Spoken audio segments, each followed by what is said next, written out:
cuisine, c'est 3 mètres carrés dans un appart de 25. Donc forcément, on est obligé d'avoir du mini. Le frigo, petit frigo. Le four combiné, four micro-ondes et four classique. Le congèle, 2 étages. Et le lave-vaisselle, qui est devenu le nouvel homme de ma vie. Stéphanie, 35 ans, a équipé sa cuisine uniquement avec des appareils électroménagers compacts. Pour répondre à la demande de gain de place, l'offre de ce type d'électroménager est de plus en plus vaste. Mini-fer à repasser, mini-mixeur, appareil à raclette pour 2 personnes, mini-lave-vaisselle. Tout existe. Et même dans ce placard, vous allez le voir, il y a une mini-cuisine entièrement équipée. Mais ces appareils aux allures de gadgets sont-ils vraiment fiables ? Les mini, c'est quand on n'a pas grand-chose à faire, mais en même temps, des petites quantités. Non, j'ai 2 enfants, mariés, une mini, ça va aller. Pour Stéphanie, célibataire, c'est l'option idéale et ça ne l'empêche pas de recevoir. À chaque fois, c'est la même chose, tout le monde s'amuse de sa mini-cuisine. Alors, quoi de neuf? Un cadeau d'anniversaire, un lave-vaisselle. Ouais. C'est tout petit. Bah c'est pas tout petit, c'est 6 couverts. 6 couverts? Ouais. Non. Bah si, regarde. Ah oui. C'est génial. Je n'ai plus lavé un verre depuis que je l'ai. 45% des Français n'ont pas encore de lave-vaisselle faute de place. Les fabricants d'électroménagers le savent bien et ils y travaillent. Bruno Piquant, responsable marketing d'un grand groupe, va lancer en 2010 cet incroyable lave-vaisselle. Vous croyez que c'est un four, mais en vérité, c'est un lave-vaisselle d'une capacité de 8 couverts. On peut même y mettre 2 fétous. L'avantage, il est beaucoup moins volumineux qu'un lave-vaisselle traditionnel 12 couverts. En plus, en utilisant un mini lave-vaisselle, vous pouvez faire des économies d'eau. Une vaisselle à la main consomme en moyenne 50 litres d'eau. Sur ces lave-vaisselles compacts, nous ne consommons que 7 litres pour laver 6 couverts. Et sur le modèle intégrable que l'on a vu précédemment, 8 couverts seront lavés avec 8 litres. Son prix, 900 €, le double d'un appareil standard. Les constructeurs ne s'arrêtent pas là. Bertrand Febrero s'est même spécialisé dans le gain de place au sein d'un groupe d'électroménagers.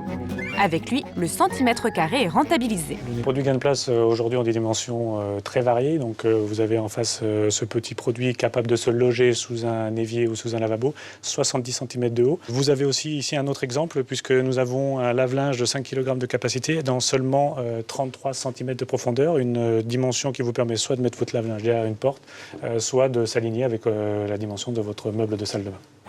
Mais la star incontestée du gain de place se trouve dans la cuisine.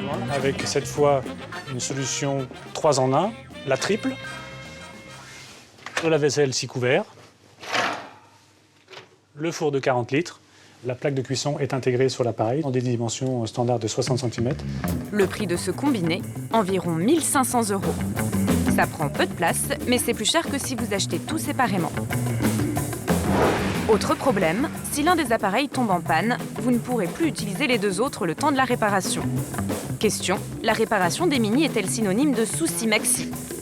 Pour les compacts en aspirateur, le service après-vente ne pose pas trop de problèmes. Par contre, pour les compacts en électroménager, mini réfrigérateur, mini lave-linge ou lave-vaisselle, là, comme il y a une demande qui est vraiment moins importante, les pièces détachées coûtent plus cher et c'est beaucoup plus long. Vous avez des premiers prix, c'est vraiment du jetable. Donc si jamais c'est pour des toutes petites surfaces, il n'y a aucun problème. Pour un appartement à la montagne, bord de mer, où on y va une semaine ou un week-end par-ci par-là, ça va. Mais par contre, si c'est vraiment une utilisation toutes les semaines, vous pouvez prendre un compact avec quand même une grande marque qui va donc être une bonne qualité. Bonjour. Le mini doit donc être choisi en fonction de son utilisation, mais parfois on n'a pas le choix. Hervé est chef d'entreprise. Dans 2 semaines, il emménage dans ses nouveaux locaux. Son souci, il n'a pas beaucoup de place à consacrer à l'espace repas de ses salariés.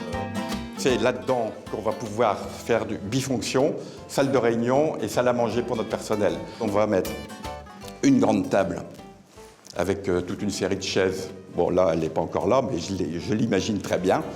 Et puis là, de ce côté-là, une kitchenette ici avec tout l'équipement. Et l'intérêt de cette kitchenette, c'est qu'elle peut fermer tout ça dans un espace de 1,20 m par 60 cm. La mini-cuisine s'installe en une journée. À l'intérieur de ce placard, micro-ondes, plaque vitrocéramique, mini-frigo et mini-lave-vaisselle. Bref, une cuisine parfaitement équipée. Waouh, qu'est-ce qu'elle est bien! Oh, dis donc! Micro-ondes, la plaque, elle est du tonnerre. Une machine à laver, des petits tiroirs. C'est sensationnel. Tiens, je vais la prendre en photo et je vais ramener ça au bureau pour leur montrer. Les destinataires de la photo sont les 6 collaboratrices d'Hervé. Si elles ne déjeunent pas de façon correcte, elles seront de mauvaise humeur l'après-midi. Donc, c'est pas terrible. Hein. Donc, belle cuisine, bon déjeuner et tout le monde est content. Coût de cette kitchenette dernier cri, 4 000 € électroménager compact compris. Le Mini reste coûteux, mais très pratique. Les constructeurs d'ailleurs améliorent sans cesse ces équipements qui pourraient se généraliser.